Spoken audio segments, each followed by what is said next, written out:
Today, June 28th, marks the birthdate of one of England's most iconic and controversial monarchs, King Henry VIII, who was born in Greenwich on this day in 1491. His 38-year reign, from 1509 to 1547, profoundly shaped England's religious, political, and social landscape, leaving an indelible mark that continues to be studied and debated centuries later. Originally destined for a career in the church, Henry became heir apparent to the throne only after the unexpected death of his elder brother, Arthur, Prince of Wales, in 1502. This shift in destiny set him on a path to kingship that would be defined by his charisma, intellect, athleticism, and, ultimately, his relentless pursuit of a male heir and absolute power. As a young man, Henry was described as a true Renaissance figure. Tall, athletic, highly intelligent, and accomplished in music, languages, and various sports. He was a patron of the arts, and even received the title Defender of the Faith from the Pope for his early defense of the Catholic Church against Martin Luther. However, it was Henry's desperate need for a legitimate male heir that would trigger the most significant upheaval of his reign, the English Reformation.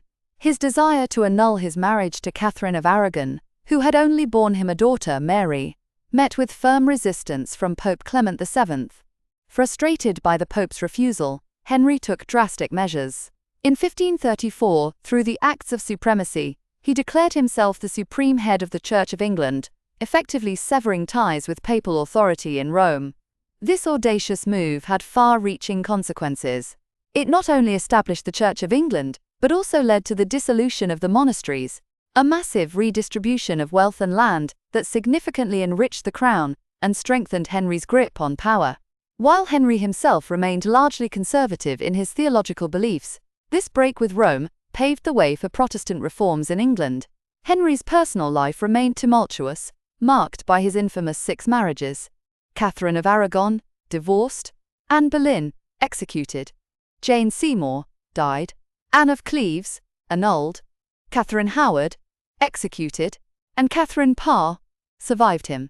Each marriage reflected his unwavering quest for a male heir, which he eventually secured with the birth of Edward VI to Jane Seymour.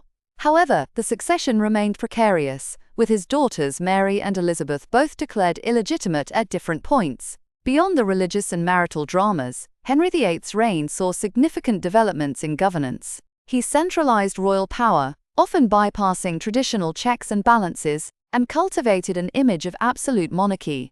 His foreign policy was often characterized by costly and inconclusive wars, aimed at asserting England's position on the European stage. Despite his tyrannical tendencies and the brutal suppression of dissent, Henry VIII left a powerful legacy. He transformed England into a more centralized and independent nation, laid the groundwork for the Protestant identity that would shape its future, and initiated the English Renaissance. His reign remains a compelling example of how the personal ambitions of a monarch could profoundly alter the course of a nation's history. Today, on the anniversary of his birth, we reflect on the complex figure of Henry VIII, a king whose actions reverberated through centuries and continue to fascinate historians and the public alike.